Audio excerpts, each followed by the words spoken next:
Bienvenidos a Desde el Museo. Hoy hablaremos de un tema muy interesante, ya que estaremos conversando acerca de la concepción de lo que fue el Museo del Carnaval desde sus inicios, desde la idea que partió a lo que hoy conocemos hoy en día. Y para eso me encuentro con Ricardo Abreu, el arquitecto Ricardo Abreu, y con el arquitecto Isaac Polanco, que fueron parte de lo que fue la construcción de lo que hoy tenemos en el Museo del Carnaval Vegano. Bienvenidos. Ricardo. Gracias por la invitación. Gracias a ustedes por estar aquí. Ricardo lo conozco yo ya que fue mi maestro en la universidad como arquitecto. Y tenemos muchas vivencias y muchos recuerdos, no solamente en la carrera, sino en el carnaval también. Ya hemos trabajado en carnaval juntos. Pero para iniciar con este tema, ¿cómo surge la idea de convertir el Palacio Don Zoilo, Isaac, en lo que hoy conocemos como el Museo del Carnaval Vegano? Ustedes saben que el Museo del Carnaval siempre fue un sueño de la ciudad de La Vega y sobre todo de las personas que se disfrazan y de las diferentes instituciones que organizan el carnaval cada año. Por una demanda que se había hecho al Estado Dominicano, se toma la decisión de hacer el museo en la ciudad de La Vega y se eligió un sitio emblemático, precisamente el Museo del Carnaval. Debería ser en un sitio como el que estamos, el Palacio Don Zoilo, que es una obra tanto desde el punto de vista arquitectónico como histórico para la ciudad de La Vega, que es un ícono, ¿verdad? Y una actividad tan importante y como una expresión tan cultural para la ciudad de La Vega, no había un mejor lugar que el Palacio Don Zoilo para poder ser el espacio que albergara esa colección de todo un proceso histórico del carnaval de la ciudad de La Vega. Tengo entendido que antes de ser concebido como el Museo del Carnaval, iba a ser otro proyecto, el Palacio Don Zoilo. Bueno, no conozco realmente cuál sería ese otro proyecto. Ustedes saben que este es un edificio que tiene su historia, que fue construido en los 1800, final de 1800, y tiene una importancia tal como arquitectura y también con un aspecto histórico relacionado a Don Zoilo. Fue un comerciante importante a la ciudad y no recuerdo que haya un proyecto anterior que haya sido concebido aquí. Sí, en el proceso histórico de la existencia del edificio existieron diferentes usos que se le dio a este edificio, un uso mixto, fue colegio en un momento, la parte del primer nivel tuvo una actividad comercial, pero de proyecto como proyecto no conozco cuál sería el uso que se le iba a dar. Déjame acatar algo importante de lo que estaba diciendo Isaac sobre cómo se eligió este sitio. Cuando se decide hacer el carnaval, que fue una petición, como dice Isaac, al gobierno de entonces, quien viene a ver los lugares idóneos es José Ramón Peralta. Se le enseña tres lugares. El Museo de Don Zoilo, donde estaba el Casino Central, donde estaba el Cine de la Progresista. Y ellos deciden, como dice Isaac, por el valor histórico y arquitectónico, que este es un sitio icónico, se eligió casualmente, decidieron elegir el Palacio de Don Zoilo por esa importancia de esta edificación, sobre todo histórica y arquitectónica. Luego de un incendio en el 2002, sabemos que la edificación sufrió muchos daños, pero ¿cómo encontraron la edificación antes de la restauración? Después de un siniestro como el que ocurrió, obviamente tú debes hacer un estudio de vulnerabilidad de la edificación. Ese estudio se hizo, recuerdo que se hicieron varias consultas e inclusive el ingeniero que estuvo trabajando en la parte estructural del nuevo edificio, que fue el ingeniero Reginald García, vino, hizo una visita de cómo estaba la estructura y cómo esa nueva estructura iba a interactuar con la estructura existente. Obviamente, no solamente aquí hubo un siniestro, sino que la edificación como tal había sido producto del tiempo, se había ido deteriorando, existían árboles, y que ahí pudiera un poco abundar, que habían deteriorado la parte posterior del edificio, árboles que habían crecido de una magnitud tal que habían agrietado parte de la estructura existente y ellos tuvieron que consolidar esa estructura de modo que lo que surgiera, el edificio que se hiciera nuevo, tuviera la capacidad de existir en el tiempo y poder albergar la actividad que se iba a hacer. O sea, que fue un proceso de consolidación, de conocer lo que era la estructura en la actualidad, cómo el tiempo y el siniestro que había pasado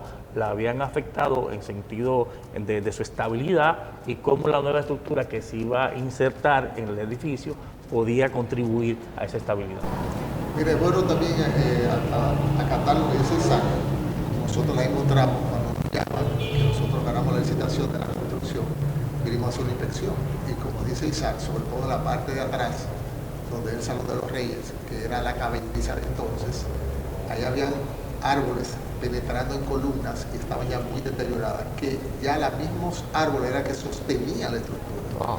Y eso fue un trabajo de restauración bien minucioso. La estructura per se nosotros también la vimos, hicimos una visita con Reginald para analizarla. La estructura de mampostería, hecha en ladrillo y piedras. La estructura estaba en muy buen estado, el fuego no la destruyó, el fuego consumió el piso y el techo que eran en madera. Después toda la otra estructura estaba totalmente casi intacta. Se cayeron algunos pañetes por las altas temperaturas, que en esa época no había cemento, lo que era el pañete de cal y arena que se utilizaron, y eso fue el único fallo que tenía la estructura totalmente perfecta. Como toda obra arquitectónica, sabemos que lleva un proceso de diseño. ¿Quiénes estuvieron involucrados en el proceso de diseño? Bueno, el arquitecto que diseñó esta obra fue el arquitecto Daniel Pons, el arquitecto que estuvo trabajando todo el proceso, se involucró en un equipo luego que estuvo viendo el proyecto y dándole continuidad, pero el diseño realmente fue del arquitecto Daniel Pons. Ok, entonces, ¿cuándo inicia lo que es la restauración de la edificación? Nosotros empezamos, la primera visita fue a finales de 2014 para hacer un levantamiento, noviembre, diciembre, ya en enero ya nosotros ya estamos ya dentro de la obra, ya empezando a trabajar, a recoger maleza, porque había árboles dentro de diferentes áreas. Comenzamos a hacer la limpieza general y de una vez empezar la restauración. Ya que habla que hubo árboles, yo recuerdo muy bien cuando en mi tiempo de estudiante me tocó entrar a la edificación para hacer levantamientos y eso, y se notaba así, comúnmente hablando, una jungla urbana dentro de la edificación, ya que tenía desde el 2002 ya abandonada y la naturaleza hizo de la suya, o sea, empezó a recobrar su espacio. ¿Cuál fue el punto de partida para la restauración de esta edificación? Nosotros primero, como te estaba explicando, empezamos a hacer una limpieza general. O sea, limpiar todo lo que es maleza, entonces sacar todo lo que es tierra negra, todo lo que había mucha basura que las personas habían tirado y utilizado aquí esto como basura. Se limpió todo. Y entonces, después que se limpió todo, con el plano estructural que nos cedieron de la oficina del arquitecto Isaac Polanco, que trabajó muy conjunto con Daniel, entonces empezamos a hacer ya lo que sería la zapata y todo lo que es el piso para empezar a izar la estructura, que es una estructura en acero. Es algo interesante, porque es una estructura en acero que no toca la estructura existente. Cuando Reginald la diseñó, él nos dijo y nos explicó que los muros existentes, solamente ellos funcionan perfectamente. Y no quiso cargarle ningún tipo de peso de la estructura nueva que se hizo, que es en acero. Sí, porque estamos hablando de muros de un diámetro de un metro. Son estructuras que soportan no solamente un nivel, sino casi... Porque la doble altura que tiene el edificio, cabe destacar, la gente lo ve monumental, pero arquitectónicamente hablando tenemos la altura, en un piso tenemos una altura de 2 pisos, o sea que es para una edificación que está fortificada de manera muy fuerte. Pero al regreso, vamos a hablar de cómo fue que esta edificación se convirtió en el Museo del Carnaval Vegano para ya el disfrute de todos, así que no se muevan.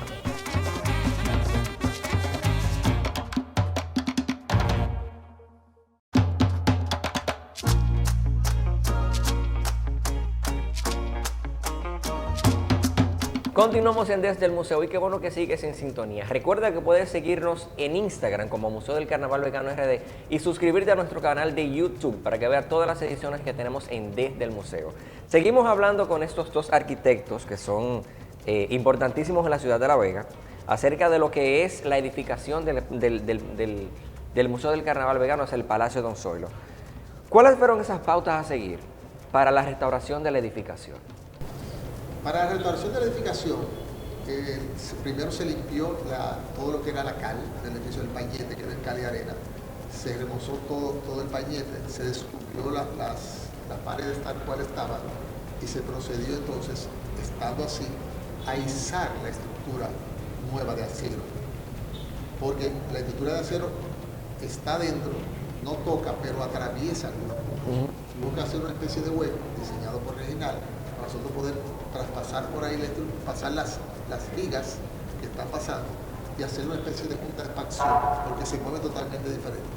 Después de nosotros haber terminado la estructura de acero, empezamos de nuevo a revestir todas las paredes para dejarlo como está ahora. Hablabas de eso de la estructura metálica que tiene la edificación. Y ahí va. Luego de ese incendio que sufrió daños, tú dijiste que todos los muros no sufrieron los daños que se esperaban. ¿Cuál fue esa estrategia para que y cuáles fueron los medios para fortificar la edificación que tenemos hoy en día, hacerla al mismo tiempo segura, ya que mucha gente pensaba que estaba muy vulnerable luego del siniestro que hubo en el 2002? Creo que te mencioné ahorita que la estructura que encontramos, la estructura per se, es totalmente estable y estaba en un buen estado, estructuralmente hablando. Isaac te explicó que hicieron varios análisis de vulnerabilidad y estaba totalmente estable. Lo que pasa es que ese tipo de estructura, en realidad la diseñó para que la nueva no la tocara. La estructura nueva te trabaja de manera independiente, una estructura totalmente nueva, donde tú caminas los entrepisos y el techo. Es una estructura totalmente nueva y totalmente diseñada con todos los códigos antisísmicos de hoy en día. Ahí no hay ningún problema. Donde nosotros sí encontramos un gran problema, y Isaac lo sabe, es acá en el Salón de los Reyes. Tenemos unos arcos ojivales, que fue la primera que se usaron en La Vega, eso era la caballeriza de esta edificación. O sea, ahí sí habían árboles que penetraron por esas columnas y la destruyeron totalmente y estaba apoyada en esos mismos árboles. Entonces ahí sí tuvimos nosotros que hacer unos apoyos especiales para soportar esa estructura que está ahí detrás. Que el techo también es bien interesante, que fue la primera vez que se usó un techo con metal, que eran vigas del ferrocarril, y una especie de bovedillas de ladrillo, que también fue la primera vez que se utilizó en la Vega ese tipo de construcción. O sea, esas columnas sí tuvimos nosotros que rehacerlas desde cero. Y eso nos ayudó mucho el ingeniero Reinaldo García, el mismo Isaac y Daniel, que vinieron a darnos varios consejos sobre eso. Hablas de los retos que hubo que afrontar para la edificación, pero ¿hubieron más retos? O sea, ¿cuáles fueron esas trabas que tuvo la edificación en sí para poder convertirse en lo que hoy es el Museo del Carnaval Vegano? Bueno, lo primero es la planificación, ¿verdad? Hay un aspecto del diseño. Tú tienes una edificación que tenía un uso primario, que era almacén y vivienda en el segundo nivel. Recuérdate que en La Vega, la arquitectura de La Vega, hubo un momento cuando el ferrocarril, que se crearon este tipo de almacenes, que en primer nivel tenían un uso y en el segundo nivel tenía otro, y que se manifestó de diferentes maneras. A veces el segundo nivel no era de ladrillo, sino que era de madera, y se hacía una fusión de estilos, hay un neoclásico y un victoriano en el segundo nivel, pero específicamente en este caso, la expresión se hizo en ladrillo, mampostería a ambos niveles. Y en el caso específico de tú tener una edificación que tenía un uso inicial, tú convertirla en un museo, estamos hablando de usos completamente diferentes. Y tú traer una edificación del pasado que tiene una característica, un modo de vida de las personas, y adaptarla ahora con otras características, con otro modo de vida a las personas del día de hoy. Entonces tú tienes ese primer reto, hacer el cambio de uso, adaptarlo al hombre hoy, y entonces ahí comenzó el proceso digamos, interesante de creatividad, en taller, de conocer el lugar, de hacer los levantamientos, qué la estructura te está ofreciendo, cuáles son las limitaciones, cómo conservar la mayor cantidad de la edificación y de manera íntegra, que lo que se haga no perjudique el valor arquitectónico de la obra, y así sucesivamente. Entonces, ese primer desafío al que tú te planteas. Luego vienen los desafíos técnicos, que es elegir el tipo de estructura que conviene para una edificación como esta, que se va a hacer nueva, y cómo esta nueva estructura no va a poner en peligro la estabilidad de la estructura existente.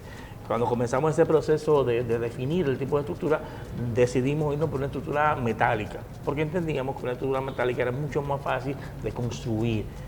Cuando tú tienes que hacer una estructura de hormigón, los miembros estructurales son mucho más grandes, y por consiguiente su construcción pudiera desestabilizar lo existente. Entonces se manejó una estructura metálica que ocupaba menos espacio, que era mucho más fácil de construir, que tú podías hacer las piezas fuera e instalarla en el lugar. Entonces ahí viene el proceso técnico de decisión, qué tipo de estructura tú vas a definir para el edificio. Y después, finalmente, ya vienen los desafíos técnicos desde el punto de vista de la ejecución, que ahí fue donde ya la oficina del arquitecto Abreu tuvo ese gran desafío de construir lo que en taller se había producido. Entonces, básicamente fueron los desafíos: el inicio en diseño, las decisiones, digamos, técnicas, y luego el proceso de ejecución. Mira, cuando nosotros se nos suministran los planos, lo más interesante que nos encontramos fue que ellos preservaron todos sus muros internos. Aquí no se le ocurrió ningún tipo de problema. Como dice Isaac, traer un museo, adecuarlo a algo que ya estaba hecho con otro diseño previo, comercio, aquí en este edificio tuvo el primer supermercado, podemos decir, de la época. Entonces tú tratar de ubicar eso y que funcione como museo, es un reto, es mayor que tanto un lienzo blanco. Ellos tenían espacios muy definidos, tenían ellos que jugar con ellos. Y para nosotros fue interesantísimo ver la manera que ellos lo solucionaron. Ahí va. Es una edificación que tiene una característica muy peculiar, porque hablamos de un estilo ecléctico con tendencia clásica. ¿Cuál fue esa estrategia para mantener esa esencia del edificio que vemos en el exterior y dar una restauración que por dentro es totalmente una estructura totalmente moderna? En ese caso no fue un reto. No fue un reto porque la fachada estaba totalmente, casi en su totalidad, restaurada. Nosotros tocamos muy poco de la fachada. El interior fue el mayor reto, como te explicó Isaac, que tuvimos que empezar desde cero. Claro, están todos intactos, pero todo lo que tú ves cuando vienes a visitar el museo, todo es nuevo: pañete, piso, entrepiso, losa, la estructura. O sea, ese fue el gran reto de nosotros. Afuera lo que nosotros hicimos simplemente fue restaurar. Había cornisas que estaban un poquito deterioradas, se restauraron a su modo original. O sea, en la fachada no se cambió nada, no se tocó nada. Este edificio en su momento, y usted lo puede ver en el exterior, tenía dos entradas principales. Una que es la que actualmente estamos utilizando y otra que está del otro lado, para que la gente se ubique, que es donde está como el puentecito donde tú cruzas el salón final, donde creo que hay un disfraz de Marcos Laboa. Sí. Esa es la otra entrada del edificio. El edificio contaba con dos entradas principales. Sí, recuerdo que había un comercio incluso del otro lado. Aquí había varios comercios. Esto fue un uso mixto, hasta escuela. Sí, en el segundo nivel. Originalmente este era el Palacio de Zoilo, empezado a construir por Zoilo García. Una edificación que data de final del siglo XIX y quizás retocada en inicios del siglo XX. Me imagino que eso lo tocaremos luego con Raúl Morilla, que también fue parte de lo que fue el montaje del museo. Hubo que hacer un equipo ya a la hora de la museografía y del mismo diseño arquitectónico. Nosotros trabajamos lo que es la parte civil. Ya en la parte del interiorismo de la museografía lo trabajó el arquitecto Raúl Morilla. Aquí trabajó un equipo grande de regalos, con mucho amor por esta edificación. Ya que es un orgullo para todos los veganos tener una edificación, o sea, una edificación emblemática como lo que es el Palacio Don Zoilo, llena de historia, que hubo muchos... Hay muchos jóvenes que nos están viendo que no saben que Lilis durmió aquí. Sí, ahí va.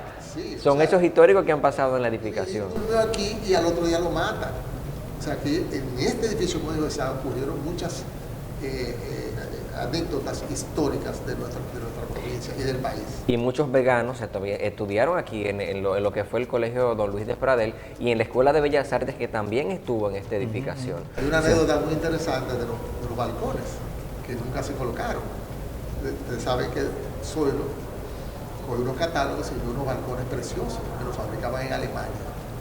Y habla con el arquitecto cubano Abelardo y dice: mira, yo quiero eso. Y él le dice: no lo pidas, que eso es muy pesado para la estructura que tenemos. Él como quiera los pidió, hizo que lo trajeran. Cuando los balcones llegan, los balcones ya forjados, preciosos, le dice al arquitecto que los coloque. A él no poder colocarlo, se chocó con esta persona, que era gobernador del Cibao, era Zoilo. Entonces, ¿qué tuvo que hacer él? El arquitecto, inclusive tuvo que irse del país, porque estaba poniendo en riesgo su vida por no querer complacer a Don Zoilo. Y son cosas que la gente quizás no la sabe, o sea, de una edificación que tiene tantos años y que hoy mismo ya ya es parte emblemática de la sociedad vegana, porque alberga una colección que tiene mucha historia, o sea, la historia de nuestro carnaval, que es el legado histórico que tenemos y de tradición. ¿Cuál fue el monto de inversión que tuvo la edificación para ser restaurada? Bueno, esa parte Ricky también Estamos te puede hablando de- responder, porque nosotros tuvimos la parte de coordinación. La eso parte no. de diseño y nosotros la parte de ejecución, nosotros tenemos más o menos un estimado, sin la museografía, que no la manejamos nosotros, lo que es la obra civil, de casi 50 millones de pesos. ¡Wow! La gente no lo sabe, pero aquí hay un dinero del Estado. Ay. Y es bueno que la gente sepa que en el mundo solamente hay con 7 museos del carnaval. O sea, nosotros en La Vega podemos darle luz decir que tenemos uno de los pocos museos de carnaval del mundo. Este es el 7º construido. Y con una historia que cuenta, o sea, cuenta de los inicios, de cómo surge el carnaval vegano, que quizás muchos conocemos lo que pasa en la calle, pero no conocemos de dónde viene, el por qué salimos a la calle un domingo de febrero a disfrutar del carnaval. Isaac, Ricky, para mí fue un placer tenerlos aquí en el museo. Gracias por aceptar nuestra invitación y hablar de lo que mucha gente quizás desconocía, que es cómo el Museo del Carnaval surge. Pero al regreso vamos a hablar con Raúl Morilla, que fue parte de la museografía del Museo del Carnaval Vegano. Así que no se muevan en Desde el Museo.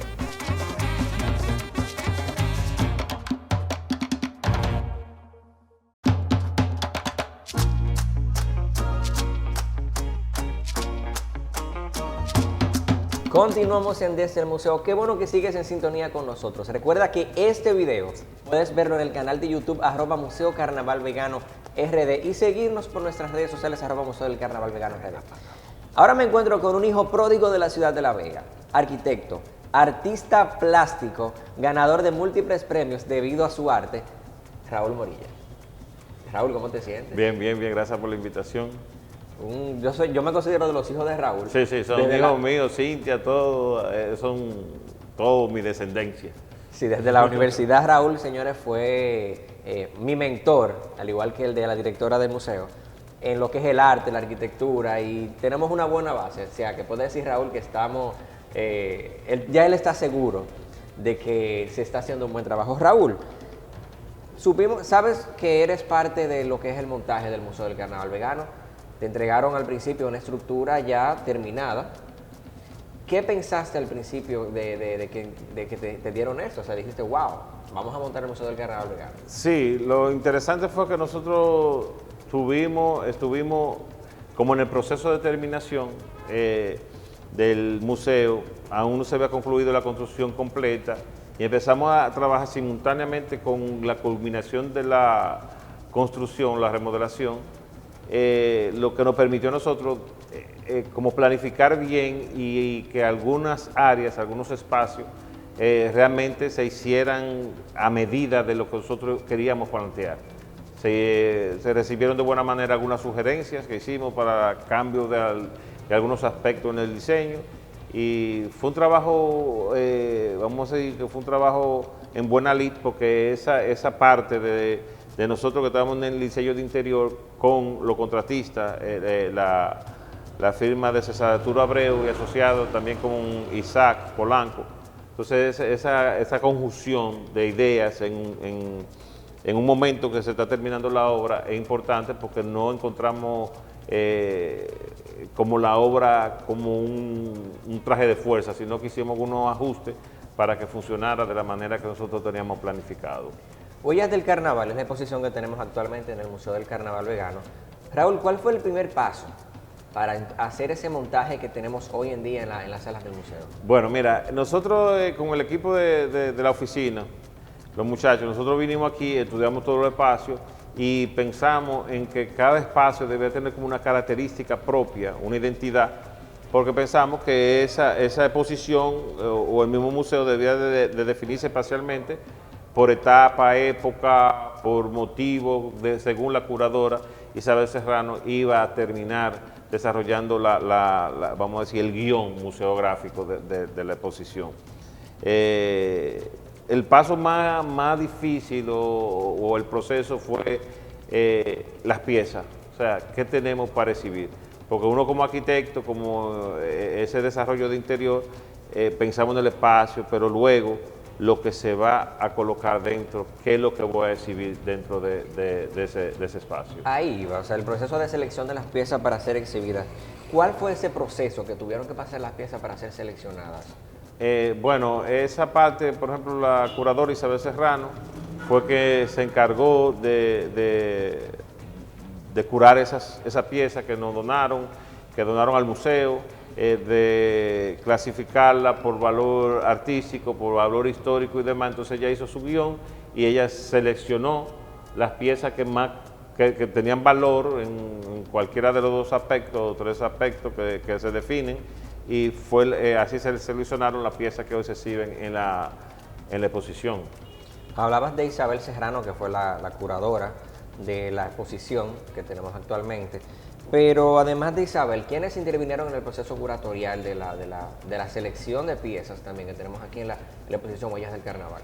Bueno, como te digo, la mente maestra de Isabel Serrano, pero también aquí colaboró Marco Jorge, que es el director ahora regional de La Vega de Cultura, también los muchachos de la oficina, Macorni, Pedro Jiménez, Jorge Luis, todos esos muchachos tuvieron una participación importante en el desarrollo de la selección y la colocación de las piezas, así como Randy también, que tuvieron una participación muy activa en todo ese proceso general. Hay salas que son características ya del museo, que la gente viene y se toma fotos. Una de ellas es la sala que llamamos La Calle, una sala que ambienta cómo es una calle en Febrero. ¿Cuál fue la inspiración para esa sala? Porque vemos todas las edificaciones emblemáticas de la ciudad, pero no sabemos qué hubo detrás de eso para bueno, en un momento, como nosotros sugerimos que esta parte aquí iba a ser una doble altura, y sugerimos que se pusiera un mezanín debido a la cantidad de piezas que yo sabía que iba a contener el museo. Entonces, como es un espacio alargado, una tarde que estábamos ahí, recuerdo yo con Isabel, yo le dije, esto debe ser una calle, o sea, debe ser una calle emblemática con algunas, que aparte que la gente que venga de fuera, que no tenga la oportunidad de conocer la ciudad por mucho tiempo, tratar de colocar los edificios más emblemáticos que tengan mayor valor histórico y arquitectónico de la ciudad y conjugarlo con el carnaval. Si tú ves, por ejemplo, tenemos en el fondo la entrada de los bomberos, por ahí edificios que no están en la zona exactamente del carnaval, pero que sí que son casas y edificaciones que tienen un gran valor arquitectónico y artístico e histórico en la ciudad, y lo conjugamos en esa calle para que fuera la representación. Incluso tú ves cómo colocamos como medio en movimiento todo para que la gente, y lo pensamos al principio que esa debía ser la zona fotografiable del carnaval, porque la gente como tal ha logrado su objetivo, porque la gente siempre sube las fotos desde la calle del Museo del Carnaval. Sabemos que muchas personas tienen un valor sentimental con piezas que fueron parte de su legado familiar a la hora de celebrar el carnaval. ¿Cuál fue esas trabas que hubieron con personas que no querían donar sus piezas al museo? Bueno, tú sabes que quizás uno goza mucho del cariño de la población. Yo digo que, por ejemplo, somos privilegiados porque hay un afecto con la misma población para con uno, y todo fue como dándose con un aspecto de amistad, ¿entiendes? Quizás no pensaban solamente en principio por la institución, y yo lo entiendo porque hay un recelo y si mis piezas van hacia allá, ¿qué es lo que va a pasar con el museo? Ya a esta altura no, el museo es una entidad que se respete en la sociedad y sabe que es una entidad seria, que tiene un fin y que están claros los objetivos del museo, pero en ese momento no. En ese momento no, entonces amigablemente la gente venía, te prestaba la pieza en su momento, siempre te decían, bueno, te la presto a ti, ¿tú entiendes? Pero entiendo que era por el temor, porque tú estás donando una cosa que es un bien tuyo, que es un bien quizá patrimonial familiar, con mucho arraigo sentimental, tú lo estás cediendo. Pero ya yo creo que a esta altura del juego todo el mundo está contento y está feliz porque eso está resguardado en un espacio realmente serio. Por ejemplo, tenemos el caso tú sabes, la careta, la colección magnífica, la careta de Randy de óleo, que la cedió como préstamo, pero en principio con sus temores, pero ya a esta altura del juego sabe que están en el espacio realmente donde debe estar, porque tú tienes legados que son familiares, pero que también pertenecen a la historia cultural de la ciudad, y hay que presentarlo de manera al público. Sí. Raúl, una noche recuerdo que vine y me diste, cuando eso estaba el museo todavía en montaje. Sí. ¿Qué pasaba en esas noches de montaje aquí en el Museo del Carnaval Vegano? Que me Tú imagino sabes. que eran noches de trabajo, pero al mismo tiempo eran noches de mucho No, movimiento. tú sabes que hay un asunto que la pasión de uno, tú que estudiaste arquitectura, tú sabes que es un elemento pasional que es muy importante y es básico para tú desarrollar un trabajo. Y la noche, como son las noches tranquilas de creatividad y demás, porque tú sabes que hubo una presión ya al final porque se quería inaugurar el museo antes del carnaval y tuvimos que desvelarnos muchas noches, salía aquí a la 1, a las 2 de la mañana, tratando de que se lograra el objetivo del tiempo. Además, como te dije ahorita, como la pieza en un momento determinado, la gente ya se volcó a entregarla, fue como todo muy rápido y fue muy congestionado esos momentos. Y nada, a veces uno estaba aquí, uno también disfruta. Claro, tú entiendes eso, porque como tú eres arquitecto también, uno disfruta mucho el momento de realizar los proyectos.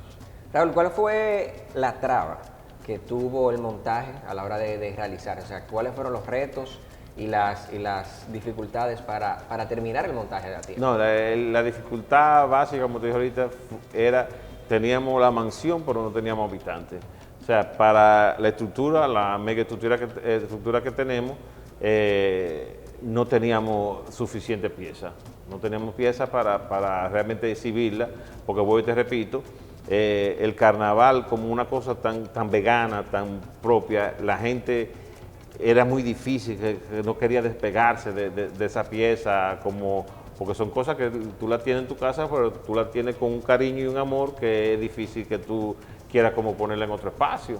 Entonces ahí vino la tarea de ir hablando con cada uno de los actores, con Bulle, con Orlando Lora, con Tony, con Marco, La Boa, o sea, con toda esa, vamos, esos protagonistas importantes del desarrollo del carnaval y que han aportado tanto al carnaval como Cayoy y demás. Entonces lo convenciendo de que era un asunto realmente de suma importancia para la ciudad, la cultura y la historia de La Vega. Entonces así se fue como cediendo y como vuelvo y te digo, ya que estaba todo montado, yo lo traía aquí con el interior hecho, ya como que se emocionaban y donaban y prestaban la pieza. Entonces ahí hubo la traba fue esa, la traba más fuerte de tú poder terminar el interior del museo, porque fue todo como en corto tiempo, tú recibiste todas las piezas, ¿tú entiendes? Entonces eso fue bien complicado en ese momento. Y vemos que tenemos una exposición impecable, una exposición que cuando vienen los visitantes se impresionan. Pero al regreso seguiremos hablando con Raúl Morilla acerca de cómo terminó siendo el montaje de Huellas del Carnaval, la exhibición que está en el Museo del Carnaval Vegano. No se muevan.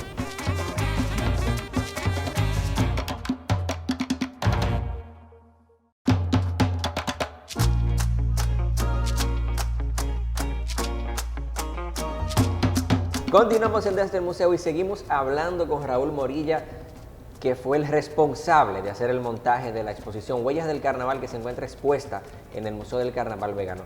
Raúl, hablabas de que la traba más grande fue convencer a esas personas de donar esas piezas al museo y montarlas en un tiempo récord, ya que tenían que inaugurar el museo ya a principios de febrero. Sí, O sea, pues, me a imagino finales de enero, sí.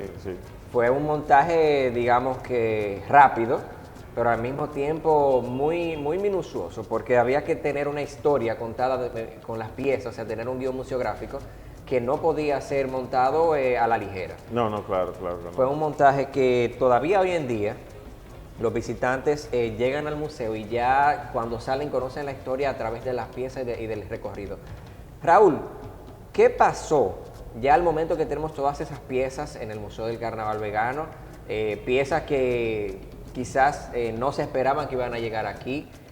El proceso de montarlas fue un proceso, digamos que difícil para contar esa historia. ¿Cómo entonces llega a hacer ese guión museográfico para la hora de montar las piezas? Bueno, el guión museográfico, Isabel podría explicártelo bien, pero sí fue muy difícil, porque como te digo, hubo un momento de letargo porque no teníamos la suficiente pieza, y en un momento tú llegas en unas semanas, menos de 7 días, tú tienes una cantidad de piezas que importante todas, y era un trabajo muy complicado, porque entonces ya tú tenías demasiada información para tú seleccionar lo que debía o no presentarse en ese momento, ¿tú entiendes?